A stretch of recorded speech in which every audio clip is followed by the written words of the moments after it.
Programme four side के एक और एपिसोड के साथ मैं हूं आपकी मेज़बान समीन नवाज़। अपने आज के इस प्रोग्राम में हम एक मरतबा फिर बात करेंगे पाकिस्तान में सूबे सिंध कराची की, और कराची की सबसे बड़ी और एक वक्त में कराची की नुमाइंदगी करने वाली जमात मुत्तहिदा कौमी मूवमेंट के हवाले से।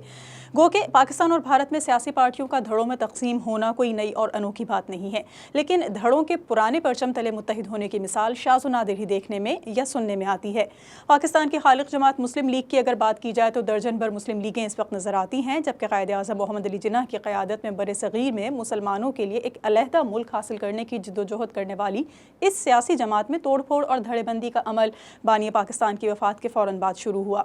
ज़ाती ग्रोही सियासी नज़रियाती बुनियादों पर धड़ेबंदी या तोड़ फोड़ का अमल पाकिस्तान मुस्लिम लीग तक ही महदूद नहीं रहा, बल्कि मजहबी और बाएं बाजू की सियासी पार्टियां भी इसकी लपेट में हैं। जुल्फ़िकार अली भुट्टो की बात की जाए तो उनकी जमात भी एक से ज़्यादा धड़ों में तकसीम हुई भी नज़र आती है। दिलचस्प बात यह है कि जितनी सबात में इन सियासी पार्टियों में तकसीम और धड़ेबंदी का अमल शुरू हुआ, इतने ही जोश व खरोश से इन धड़ों को फिर एक प्लेटफॉर्म पर लाने या दूसरे में जम करने की कोशिशें भी शुरू कर दी गई थीं।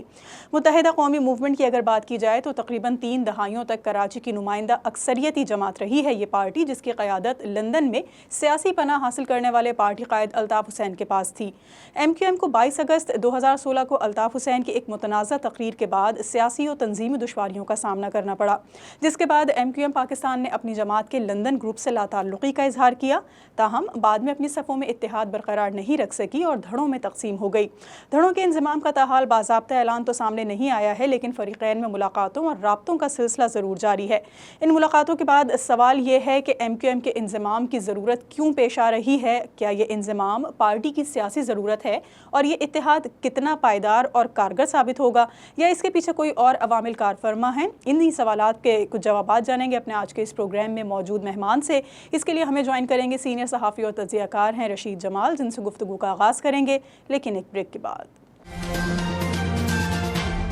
वेलकम बैक नाज़रीन, प्रोग्राम फोर साइट में एक बार फिर आपको खुश आमदेद कहेंगे। बात की जा रही है मुत्तहिदा कौमी मूवमेंट के बटे हुए धड़ों के इंज़माम की, इनके इत्तेहाद की। तो इस पर गुफ्तगू के लिए हमें ज्वाइन कर रहे हैं पाकिस्तान के शहर कराची से सीनियर तज्ज़ियाकार हैं रशीद जमाल। बहुत शुक्रिया रशीद साहब, आपने वक्त दिया प्रोग्राम के लिए। सबसे पहले हमें ये बता दीजिए कि जिस तरह से हम कह रहे हैं कि जी क्या ज़रूरत पेश आ रही है पार्टी के इंज़माम की, और जिस तरह से ये देखा जा रहा है कि तकसीम या धड़ेबंदी कोई नई बात तो नहीं, लेकिन इंज़माम बहुत कम देखने में आता है, तो MQM के इंज़माम की ज़रूरत क्यों पेश आ रही है, आपको क्या लगता है?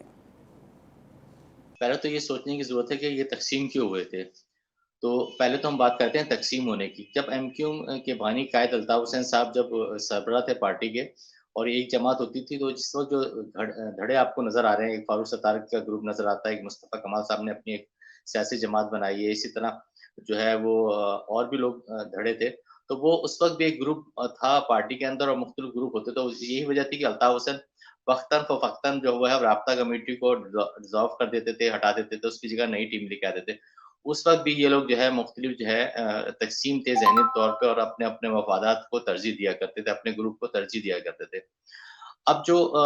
कोशिश की जा रही है इनको मिलाने की, तो उसकी 2 वजूहात नज़र आती हैं। एक तो वो है कि जो इमरान खान का एक पूरे मुल्क के अंदर की उनकी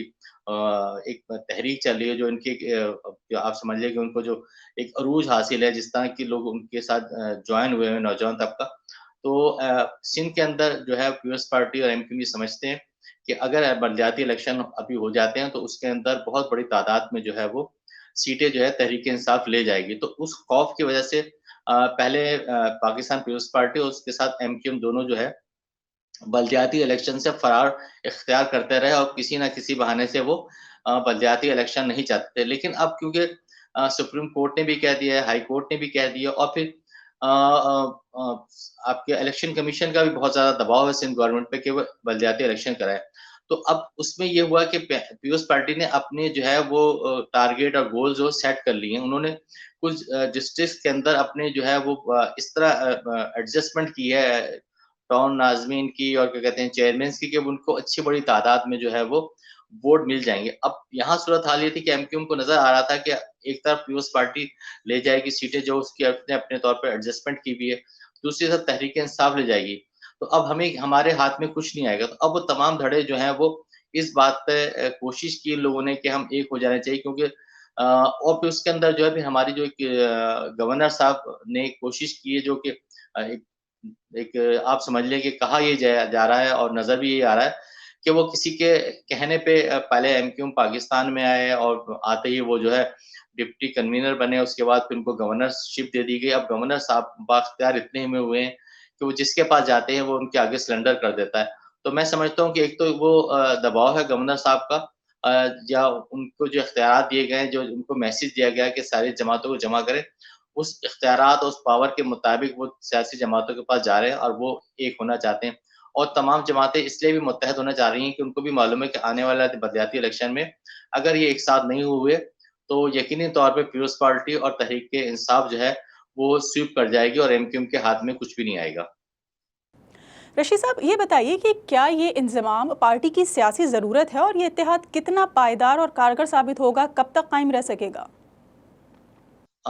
देखिए अभी इत्तेहाद बना नहीं है और जो सियासी जमातों के अंदर जो उनके अपने धड़े हैं, उसमें ये बातें कही जाने लगी हैं कि देखें ये जब हमारे साथ आएँगे तो हम इनको इस तरह जो है वो 3 महीने बाद इनको इस तरह बाहर कर देंगे। तो दूसरा ग्रुप ये कह रहा है कि आप देखें देखें हम ये कल तक जो है एमक्यूएम को गाली दिया करते थे, महाजिर को गाली दिया करते थे, आज वो हमारे साथ आने पे मजबूर हो रहे हैं।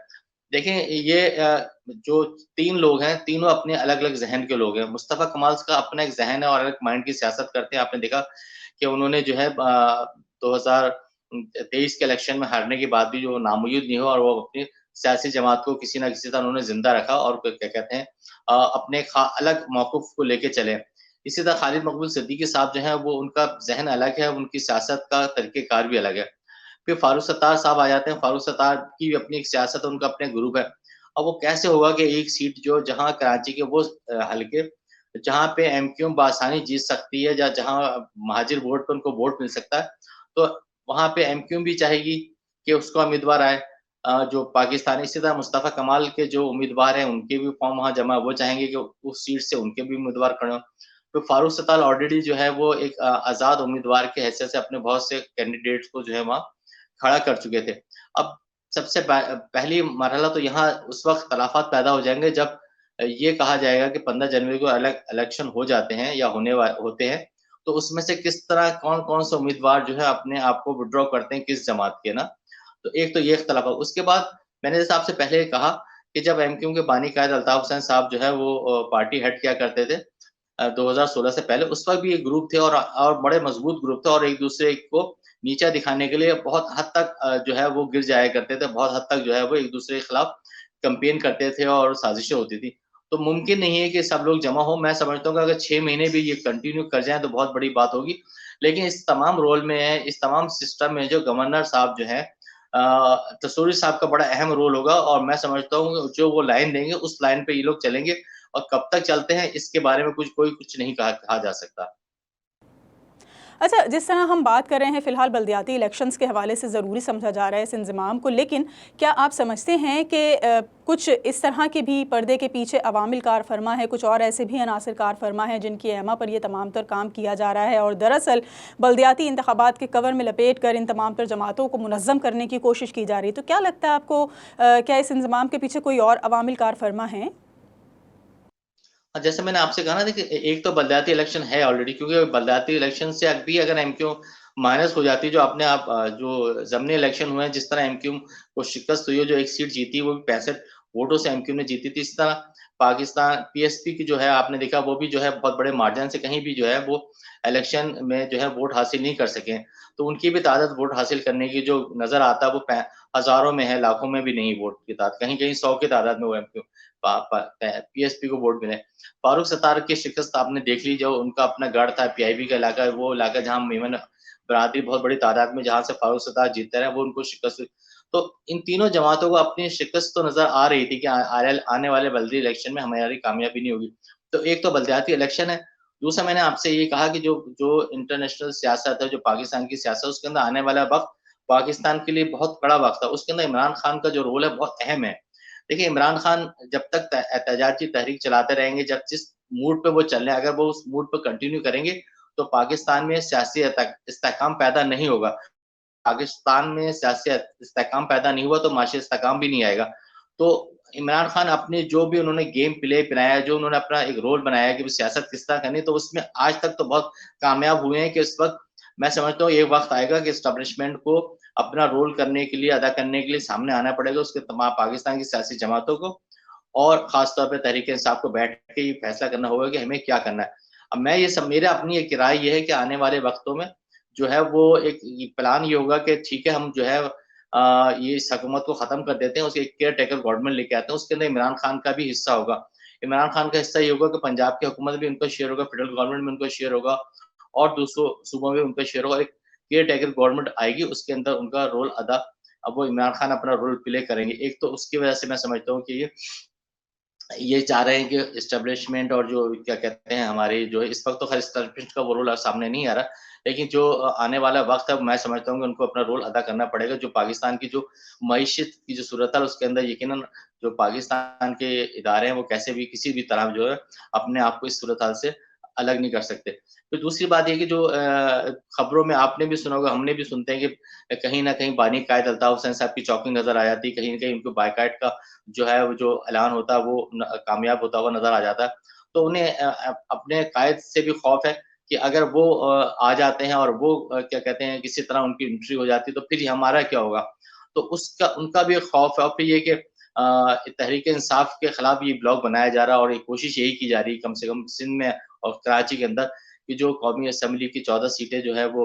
तहरीक-ए-इंसाफ ने ली थी और 28 से 30 सीटें जो है वो सूबाई असेंबली की जीती थी। और आज का जो सूरत-हाल है शहर के अंदर, उसके अंदर भी जो है वो तहरीक-ए-इंसाफ जो है वो नज़र आ रही है क्योंकि कराची की जो सियासत का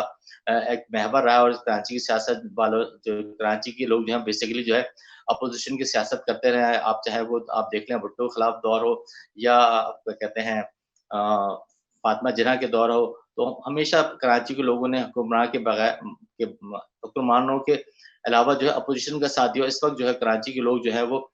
पाकिस्तान पीपल्स पार्टी हो या एमक्यूएम हो, उनसे बहुत ज़्यादा नाराज़ हैं। तो मुझे अपना लगता है कि कराची का नौजवान वोटर जो है वो तहरीक-ए-इंसाफ को वोट देगा या फिर उसके बाद जमात इस्लामी है जिसने बहुत ज़्यादा कराची के इश्यूज़ को जो है वो उस पे बात भी की है और उस पे अमली तौर पे एहतियाजी मुज़ाहरे भी किए हैं। एक ब्रेक लेंगे, ब्रेक के बाद वापस आएंगे तो इसी हवाले से कुछ मज़ीद आपसे गुफ्तगू करेंगे। हमारे साथ रहिए। वेलकम बैक नाज़रीन, प्रोग्राम फोरसाइट में एक बार फिर आपको खुशामदीद कहेंगे। पाकिस्तान की एक बड़ी सियासी जमात मुत्तहिदा कौमी मूवमेंट के हवाले से अपने आज के इस प्रोग्राम में हम बातचीत कर रहे हैं। सिंध में बल्दियाती इंतखाबात का इनेकाद जल्द मुमकिन है और कहा जा रहा है कि 15 जनवरी को बल्दियाती इंतखाबात का इनेकाद यकीनी बनाया जा सकेगा, जिसके बारे में गुज़िश्ता कई माह से पसोपेश से काम लिया जा रहा था और मुतअद्दिद मरतबा तारीखों का ऐलान करने के बावजूद ये इलेक्शन अमल में नहीं आ सके थे। रशीद जमाल हमारे साथ प्रोग्राम में गुफ्तगू के लिए मौजूद है और हम बात कर रहे हैं एमक्यूएम के इंज़माम के हवाले से। रशीद साहब, ये बताइए कि एमक्यूएम पाकिस्तान के इंज़माम को एमक्यूएम लंदन जो यानी कि जिस वक्त हम देख रहे हैं कि 22 अगस्त की तकरीर के बाद से एक धड़ा बन चुका है लंदन और पाकिस्तान का, तो क्यों सियासी इंजीनियरिंग करार दिया जा रहा है और क्यों ये कहा जा रहा है कि सिर्फ़ और सिर्फ ये वक्ती तरीक़ा कार है लोगों की तवज्जो अपनी तरफ मबजूल करवा लेने का, लोगों की तवज्जो हासिल करने का, और इससे ज़्यादा कुछ नहीं है? देखिए, किसी हद तक तो आप कह सकते हैं। देखिए जो पानी कायद अल्ताफ हुसैन की वापसी भी होगी, वो भी एस्टेब्लिशमेंट की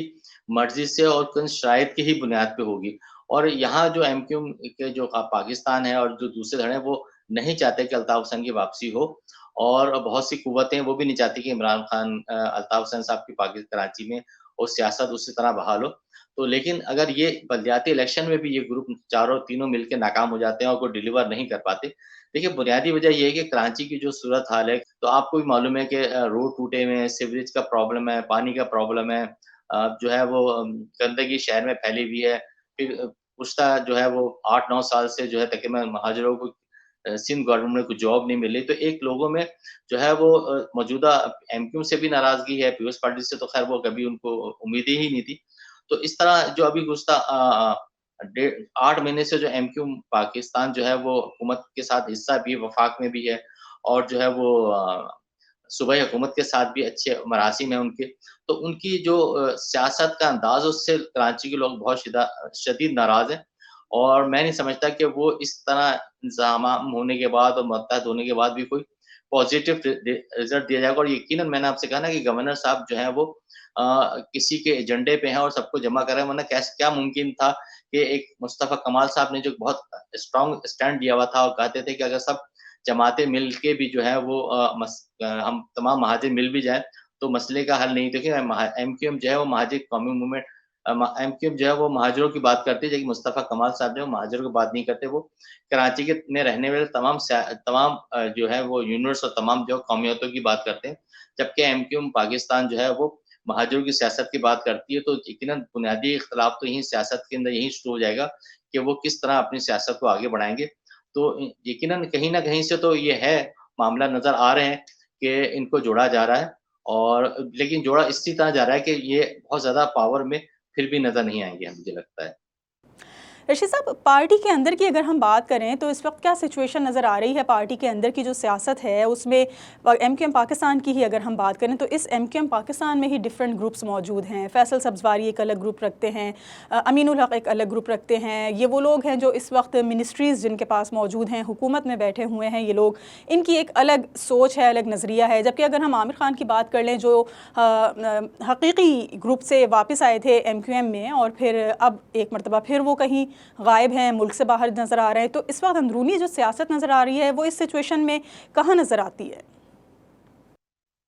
देखिए, जो एमक्यूएम पाकिस्तान के अंदर जो लोग हैं, वो चाहते हैं कि पीएसपी भी हमारे साथ शामिल हो जाए, मुस्तफ़ा कमाल भी शामिल हो जाए। वो जो बलदियाती इलेक्शन का आएगा, और जो जो कुछ कराची में जो चीज़ें डिलीवर नहीं हो पाएँगी यकीनन सब मिलने के बाद, तो वो जो बोझ है वो सब में तक़सीम हो जाएगा। अभी तो ये कहा जा रहा है ना, एमक्यूएम पाकिस्तान वफ़ाक का हिस्सा है और 2 वफ़ाकी वज़ारतें उनके पास हैं, एक मुशीर उनके पास है, और इसी तरह सिंध गवर्नमेंट में उनके साथ बहुत अच्छे मरासिम इस हद तक तो हैं कि एमक्यूएम ने अपने जितने भी हैं केएमसी, वाटर बोर्ड में अपने चहीतों को, अपने रिश्तेदारों को, अपने दोस्तों को अच्छी पोस्टों पे तो लगा दिया है। और आपने देखा होगा कि जो सोशल मीडिया पे बड़ी एक लिस्ट चली है जिसके अंदर एमक्यूएम पाकिस्तान ने क्या-क्या मराद जो है पीओएस पार्टी से हासिल किए हैं, वो भी सब चीज़ें चल रही हैं। तो आमिर खान साहब तो एक तयशुदा मुआहदे के तहत जो है, जो भी मामला तय हुए थे उसके तहत वो पाकिस्तान से बाहर चले गए, और कुछ था, मैं समझता हूँ जब तक 1.5-2 साल तक ये इसके अंदर मज़ीद जो है वो धड़ेबंदियाँ एमक्यूएम में नहीं होंगी, उस वक़्त तो इमरान खान आमिर खान साहब वापस नहीं आएँगे। लेकिन आमिर खान साहब जो है वो उन्होंने सियासत से किनारा-कशी इख्तियार नहीं की है, ना ही वो जो है उन्होंने एमक्यूएम को छोड़ा है। बल्कि वो वक़्ती तौर पे मैं समझता हूँ कि वो पाकिस्तान छोड़ के चले गए, और ये मौजूदा एमक्यूएम में जो सब लोग जमा हो रहे हैं, उसके अंदर जो है वो उससे अपने आप को उन्होंने अलग कर लिया। जो आपने भी सवाल पूछा कि बाकी खालिद मकबूल सिद्दीकी साहब के साथ कौन है? देखिए, इस वक़्त जो मामलात मेरे जो नज़र में आता है कि एमक्यूएम को जो चला रहे हैं, वो इस वक़्त जो है वो चाहे वो कन्वीनर समझ लें, जो भी इख्तियारात जो हैं वो गवर्नर साहब के पास हैं। और गवर्नर साहब जो जिस तरह की मीटिंग्स करते हैं गवर्नर हाउस में, और उसके बाद जो मैसेजेस जो है पाकिस्तान एमक्यूएम पाकिस्तान में आते हैं, फिर जिस तरह उस पे इम्प्लीमेंटेशन हो रहा है, तो बेसिकली गवर्नर साहब ही जो है वो इस वक़्त एमक्यूएम को ऑल ऑन है। और मैं समझता हूँ खालिद मकबूल सिद्दीकी साहब के बारे में तो बिल्कुल क्लियर लोग ये कहते हैं कि वो उनमें सियासी करंट ही नहीं है, और ना ही उनमें वो लीडरशिप की सलाहियत मौजूद है कि वो किसी पार्टी को चला सकेंगे। अब बाकी जो रह गए ख्वाजा इज़हार साहब हैं, या क्या कहते हैं फैसल सब्ज़वारी साहब हैं, ये तो एमक्यूएम में जब थी उस वक़्त भी चौथे, 5वें नंबर के नंबर पे आते थे। तो कैसे मुमकिन है कि वो पहले नंबर पे आके पाकिस्तान की सियासत के अंदर एमक्यूएम के जो है वो को आगे चला सकें, या एमक्यूएम के जो उसकी ज़िम्मेदारियों को जो है निभा सकें, और कराची के मसाइल को हल कर सकें। ये तो सब ये मैं तो ये समझता हूँ कि जो भी जो आपने नाम लिए हैं, जो मैंने नाम लिए हैं, ये एक वक़्ती तौर पे जो है वो बेनिफिट हासिल कर रहे हैं एमक्यूएम के नाम पे, और बहुत से और लोग भी हैं जो एमक्यूएम से मुंसलिक हैं, और एमक्यूएम से जो है वो बेनिफिट हासिल कर रहे हैं। लेकिन आपने देखा ना, इस साढ़े 4 साल आपने जो है एमक्यूएम ने तहरीक-ए-इंसाफ के साथ गुज़ारे। 8 से 9 महीने एमक्यू पाकिस्तान पीपल्स पार्टी के साथ ही क्या डिलीवर किया इन्होंने। देखिए 2-3 इश्यूज़ थे जिस पे एमक्यूएम सियासत करती थी, उसको भी इन्होंने जो है वो बेच दिया। एक एमक्यूएम का सियासत का जो सबसे पहला पॉइंट था वो था कोटा सिस्टम का खात्मा। लेकिन जब इमरान खान की काबीना में 2 लोग बैठे हुए लोगों ने उसको ना सिर्फ जो है यानी कि गैर मुअय्यना मुद्दत के लिए जो फिर दोबारा मुसल्लत कर दिया गया है कराची में कोटा सिस्टम, तो उस पे एमक्यूएम ने कोई एहतजाज नहीं किया। और इसी तरह जब क्या कहते हैं वफ़ाक के अंदर हुकूमत में थे, तो के लोगों ने कुछ जो है वो कराची के लिए जॉबों के लिए, कोई बड़ा प्रोजेक्ट के लिए, यहाँ तक कि कोई किसी यूनिवर्सिटी के लिए पानी के लिए कोई जो है रोल अदा नहीं किया। इसी तरह जो मरदमशुमारी थी, उस मरदमशुमारी पे सारे ख़ास तौर पर कराची की सारी जमातें इस बात पर मुत्तफ़िक थी कि कराची की आबादी 3 करोड़ से ज़्यादा है। लेकिन जो मरदमशुमारी हुई, उस मरदमशुमारी को भी एमक्यूएम ने ना सिर्फ एक्सेप्ट कर लिया, बल्कि उस पे दस्तखत करके उसको कबूल किया। मैं समझता हूँ ये 2-3 चीज़ें जो एमक्यूएम ने अपनी कंधों पे ली हैं, वो कराची के बाशूर लोग समझते हैं कि एमक्यूएम ने एज़ ए सियासी जमात कराची और महाजिरों के लिए कोई अच्छा रोल प्ले नहीं किया, कोई अच्छा किरदार अदा नहीं किया है। मौजूदा नस्ल की जिस तरह से हमने बात की कि उनके लिए जमात पुरकशिश नहीं समझी जा रही है, एमक्यूएम से जितनी उम्मीदें इससे पहले की पुश्त को रही हैं, इस वक्त मौजूदा जनरेशन जो है वो इसको नहीं फॉलो कर रही है और चूँकि उन्हें मुलाजमतें चाहिए, तालीम चाहिए, आसाइशें चाहिए, तो ये तमाम तर चीज़ें एमक्यूएम की क़यादत में नहीं नज़र आ रही। तो अब इस इंज़माम की कोशिश में जो एमक्यूएम हमें नज़र आ रही है, तो एक तरफ तो वो ये कहते हैं कि जी बल्दियाती इंतखाबात के लिए तमाम तर इत्तेहाद कायम किया जा रहा है ताकि जो उनकी मुखालिफ जमातें हैं, जो पाकिस्तान तहरीक इंसाफ है या सिंध में अगर पाकिस्तान पीपल्स पार्टी उनकी अपोजिशन में है तो उनको वो शिकस्त दे सकें। लेकिन दूसरी ही जानिब वो इन बल्दियाती इंतखाबात का इल्तवा भी चाहते हैं और वो नहीं चाहते कि 15 जनवरी को करवाने का जो ऐलान किया गया है इलेक्शंस वो हो जाएं, क्योंकि वो कहते हैं कि जो हल्का बंदियाँ हैं, जो मरदमशुमारी के नताइज हैं, उसको वो कबूल नहीं करते। तो क्यों कराची के शहरियों के साथ डबल गेम खेला जा रहा है? देखिए, यही बात समझने की बात है कि जब ये हुकूमत में आई थी एमक्यूएम 8 महीने पहले, उस 8 महीने तक एमक्यूएम सब यही इसी बात पे ज़ोर देती रही कि बल्दियाती इलेक्शन को मुलतवी करवाया जाता रहा और बार-बार करवाया जाता रहा। उसके लिए वो लोग अ, नवाज़ शरीफ साहब के पास भी गए और वहाँ से जो है वज़ीर दाखिला साहब ने ये लेटर लिखा कि जनाब हमारे पास मुल्क के अंदर सूरत हाल ऐसी नहीं है कि हम पुलिस फ़ोर्स दे सकें और फिर सलाब है उसकी वज़ह से हमारे पास पुलिस नहीं है कि हम जो है वो जो इनेकाद हो सके इलेक्शन को। तो ये एमक्यूएम तो पहले दिन से इलेक्शन क्योंकि आप देखें ना जो वसीम अख्तर साहब का मेयर का दौर गुज़रा उसमें कोई ऐसा एक काम बता दें वसीम अख्तर साहब कि उन्होंने ये काम किया और उसकी बुनियाद पे उनको वोट मिल जाए। मैं 2 या 3 काम नहीं कह रहा कि वो गिनाएँ। सब एक काम ऐसा बता दें जिसकी बुनियाद पे वो ये कह सकें कि मैंने अपने 4 साला दौर में ये काम किया है जिस बुनियाद पे मुझे वोट दिया जाए। तो एमक्यूएम तो ऑलरेडी जो बल्दियाती सिस्टम के अंदर हर जगह नाकाम रही। फिर उनके जो नीचे जो 4 और 5 जो है वो अ, टाउन के अंदर जो उनके नाज़मीन थे, चेयरमैन्स थे, उनकी भी डिलीवरी बहुत अच्छी नहीं है। वो भी बदनाम हुए हैं शहर के अंदर लूट-मार में, करप्शन के हवाले से। तो मैं समझता हूँ कि ये बहुत ज़्यादा जो है एमक्यूएम के लिए बल्दियाती इलेक्शन में कामयाबी हासिल करना बहुत मुश्किल हो जाएगा। हाँ, अगर एडजस्टमेंट हो जाती है, कुछ तरीका निकाल लिया जाता है कि भई जिस तरह 14 सीटें जो हैं वो 2023 के 2000 जब इमरान खान को जिताया गया तो 14 सीटें दे दी गई, तो इसी तरह अगर एमक्यूएम को जो है वो सीटें देना चाहें, तो एस्टेब्लिशमेंट या जो भी मामलात बनते हैं तो उसमें दी जा सकती है। लेकिन मैं यहाँ एक आपको अहम बात बताना चाहूँगा कि इस पूरे गेम के अंदर बल्दियाती इलेक्शन के अंदर ना पीपल्स पार्टी अपना बहुत अहम रोल अदा करी। वो किसी भी तरह नहीं चाहेगी कि वो अपना मेयर जो वो जिसके लिए उन्होंने आपने देखा होगा नाज़िमाबाद के अंदर और क्या कहते हैं बड़े उन्होंने काम किए हैं और वो बड़ा तरक्याती काम चल रहे हैं उनके बेसिकली बहुत से काम अभी रुके हुए हैं, अंडर प्रोसेस है लेकिन काफ़ी काम वो शहर में नज़र आए, सिर्फ़ जौहर में, गुलिस्तान जौहर में और भी काफ़ी जगह पे वो काम कर रहे हैं और उनकी जो है इंतज़ामिया जो उनकी सियासी वर्कर्स हैं वो ग्राउंड पे उतरे हुए हैं। और इसी तरह जिस तरह उन्होंने जो है 4 से 5 डिस्ट्रिक्ट के अंदर अपने जो सेटअप बनाया है यूसी चेयरमैन का जीतने का जो कि वोट देंगे मेयर के लिए, तो वो भी मैं समझता हूँ कि बहुत मज़बूत जो है वो पीपल्स पार्टी है मेयर के इलेक्शन के हवाले से। तो का मैं जो सूरत हाल शहर में नज़र आती है उसमें मुझे नहीं लगता कि पीपल्स पार्टी जो है वो मेयर का इलेक्शन ना जीत पाए और जो सूरत हाल नज़र आ रही है उसमें जो है वो मुझे काफ़ी कामयाबी नज़र आती है पाकिस्तान पीपल्स पार्टी की कि वो मेयर कराची इस दफ़ा ले जाएगी। बहुत शुक्रिया रशीद जमाल साहब, आपकी इस प्रोग्राम में गुफ्तगू के लिए आपने वक्त दिया हमें, आपका बहुत शुक्रिया। हमने कुछ बातचीत की पाकिस्तान की एक बड़ी सियासी जमात मुत्तहिदा कौमी मूवमेंट की धड़ेबंदियों के हवाले से और जिसकी टूट फूट का अमल 22 अगस्त 2016 की उस मुतनाज़ तकरीर के बाद शुरू हुआ। गो कि इससे पहले भी मुत्तहिदा कौमी मूवमेंट में कई ग्रुप्स ऐसे थे जो इस पार्टी कायद की जो उनकी कोशिशें थी, जो नज़रिया थे उससे इख्तलाफ रखते थे, लेकिन बाज़ाब्ता तौर पर खुलकर सामने नहीं आ सके थे, जिसका हमने देखा कि 22 अगस्त 2016 की तकरीर के बाद बाकायदा तौर पर ये ग्रुप हुए, अलहदा हुए, इनकी धड़ेबंदियाँ हुई और अब एक मरतबा फिर इनको मुत्तहिद करने की कोशिश की जा रही है, एक परचम तले दोबारा जमा करने की कोशिश की जा रही है। क्या ऐसा मुमकिन हो सकेगा और अगर ऐसा हो जाता है तो क्या कराची जो पाकिस्तान का सबसे बड़ा शहर है उसके मफाद में ये फ़ैसला जा सकेगा और ये पार्टी एक मरतबा फिर वो नताइज दे सकेगी